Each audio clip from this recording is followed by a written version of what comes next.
Kui põllul saab paljajalu jooksta, siis on juba kartuli panemisaeg käes. Siukse maud kartuli panemismasin teeb ja niiviisi sinna otsa välja. See on separaator, ta seerub kõik kivid mullast välja ja siis tuleb kartuli panemismasin, paneb kõik kartulid maha ja siis kartul kasvab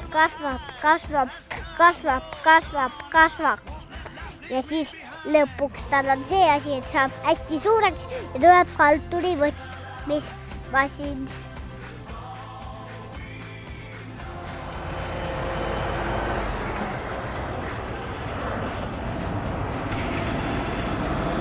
Tulin jälle sõitma.